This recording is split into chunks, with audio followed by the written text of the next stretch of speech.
Platform के bench पर बैठा वो हमेशा की तरह शिकार की टोह में रहता है।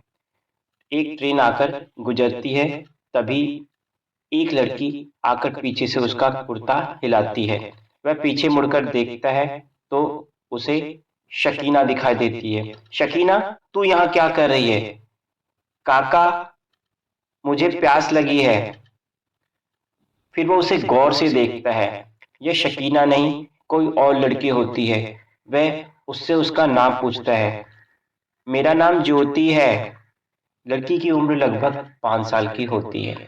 वह उसका हाथ पकड़ता है और ले जाकर उसे पानी और चिप्स दिलाता है। उसने गौर किया कि लड़की उसे अपना काका यानी कि अब्बू समझ रही है, इसलिए स्टेशन से बाहर निकलने में उसे कोई दिक्कत महसूस नहीं हुई। वह स्टेशन से बाहर निकलकर सीधे कोठे बाजार पर पहुंचता है और वहां पर लड़की को एक कोठे पर बेचने की कोशिश करता है।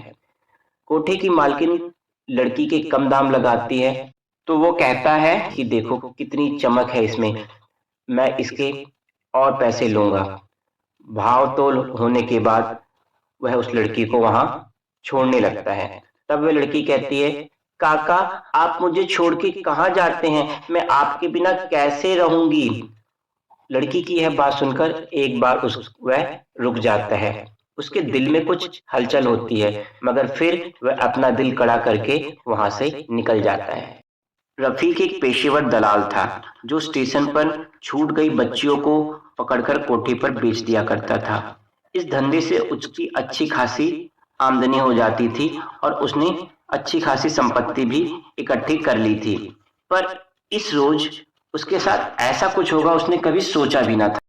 कोठे से निकलकर जब वह गली में आया तो भी लड़की की आवाज उसके कानों में गूंजती रही। काका, मैं आपके बिना कैसे रहूंगी? सोचते सोचते जब वह बाजार में पहुंचा तो देखा बाजार में अच्छी खासी भीड़ है। महिलाएं माता की फोटोएं और प्रसाद और चुनरी खरीद रही हैं। उसे पता चला कि नवरात्रों के दिन चल रहे हैं। जब वह घर पहुंचा तो किसी काम में उसका मन न लगा। बार बार लड़की की आवाज उसके कानों में गूंजती रही।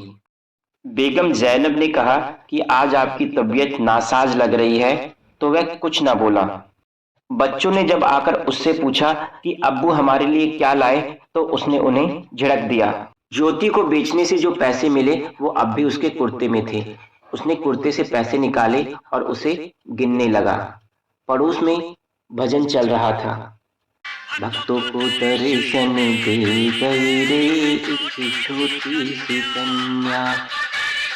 काफी न जाने क्या क्या बजाते रहते हैं, कहकर उसने दरवाजे को जोर से धकेला और उसकी आवाज से उसकी बेगम और बच्चे दौड़ते हुए आए। क्या हुआ आपको? कुछ नहीं, तुम लोग जाओ।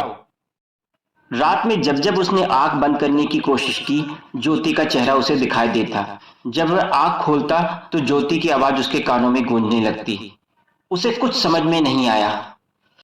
आज तक वह 300 लड़कियों को कोठे पर पहुंचा चुका था और उससे इसे कोई फर्क नहीं पड़ता था कि वह लड़की किस उम्र की है और कौन है।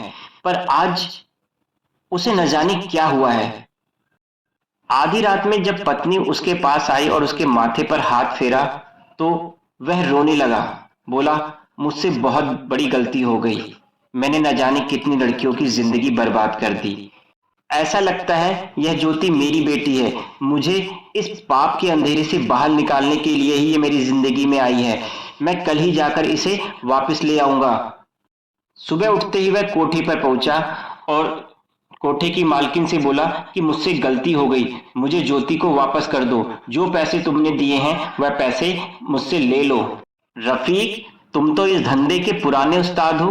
क्या तुम्हें नहीं मालूम कि अगर एक बार कोई चीज बेच दी जाए तो उसे वापस नहीं मांगा जाता, और अगर वह चीज वापस चाहिए तो जिसने खरीद रखी है अब वो दाम तय करता है। तुम मुझसे इसके 2 गुने पैसे ले लो, पर यह लड़की मुझे वापस कर दो। 2 गुने नहीं, मैं 3 गुने लूंगी।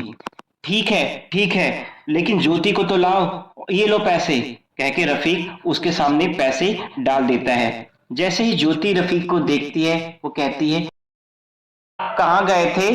काका, आप मुझे छोड़ के मत जाया करो, मुझे बहुत डर लगता है। रफीक उसे गोद में उठा लेता है और बोलता है, बेटा, मैं तेरी माँ बाप का पता लगाने गया था, तुझे तेरी मम्मी पापा के पास जाना है ना? ज्योति हाँ में सिर हिलाती है।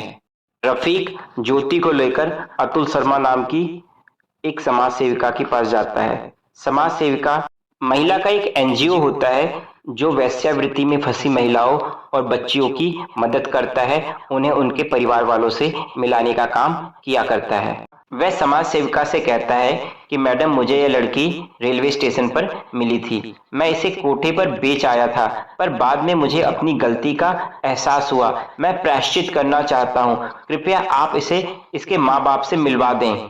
अतुल शर्मा रफीक के कारनामों से परिचित थी। वे रफीक को ताना देते हुए कहती हैं, तुम्हें कैसे सद्बुद्धि आ गई? वैसे आज नवमी है, शायद माता ने तुम्हें बुद्धि दे दी हो, चलो इसी बहाने तुम अपने पाप का प्रायश्चित तो करोगे। रफीक रोने लगता है, मैंने ना जाने कितनी लड़कियों की जिंदगी बर्बाद कर दी, मैं पापी हूँ। अतुल शर्मा भीतर से पूड़ी और हलवा लेकर आती हैं, कहती हैं, ये माता का प्रसाद है, आज तुम्हें बुद्धि मिली है। ज्योति को उसके अभिभावकों से मिलाने की पूरी कोशिश की जाती है, पर लाख प्रयासों के बावजूद उसके अभिभावकों का कोई पता नहीं लगता। धीरे धीरे 6 महीने बीत जाते हैं। रफीक हमेशा ज्योति का हालचाल लेकर चला जाया करता था, वह बहुत परेशान रहता था। एक रोज वह रफीक से कहती हैं, रफीक, शायद ज्योति के भाग्य में अब माँ बाप का प्यार नहीं है, इसे अनाथालय ही भेजना पड़ेगा। यह सुनकर रफीक उदास हो जाता है। उसे उदास देखकर अतुल मैडम कहती हैं, एक और रास्ता है, तुम ज्योति को गोद ले लो, उसे अपनी बेटी की तरह पालो। मेरी तो पहले ही 3-3 औलादें हैं और ज्योति तो हिंदू है, तो क्या तुम्हें ज्योति में अपनी बेटी दिखाई नहीं देती? क्या इसी वजह से तुम उसे कोठे से वापस नहीं लाए थे? रफीक ज्योति को गोद ले लेता है और उसे अपने बच्चों की ही तरह पालता है। अतुल मैडम की कोशिशों से ज्योति का दाखिला एक अच्छे स्कूल में हो जाता है। उसके बाद रफीक अपने उस बुरे अपराध से तौबा कर लेता है, बल्कि वह स्टेशन पे खोई हुई बच्चियों और बच्चों को दोबारा उनके घर वालों से मिलाने के लिए मैडम की एनजीओ से जुड़ जाता है।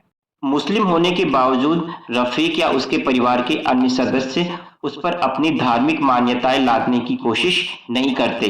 पड़ोस की हिंदू महिलाओं के साथ ज्योति मंदिर जाती, धार्मिक रीति रिवाजों को सीखती, दिवाली में दिए जलाती, होली में रंग खेलती और इसमें रफीक और उसके खानदान के लोग भी बढ़ चढ़कर भाग लेते। रफीक ने अपनी आत्मा की आवाज सुनी और अपने पापों का प्रायश्चित किया।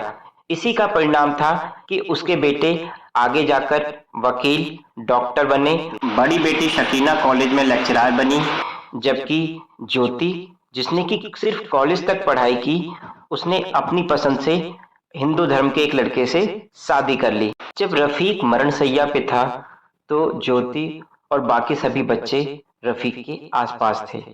रफीक ने ज्योति को अपने पास बुलाया, उसका माथा चूमा और अपने बच्चों से कहा, वही गाना लगा दो। गाना चल रहा था, भक्तों को दर्शन दे गई रे एक छोटी सी कन्या। रफीक ने सुकून से आंखें बंद कर ली।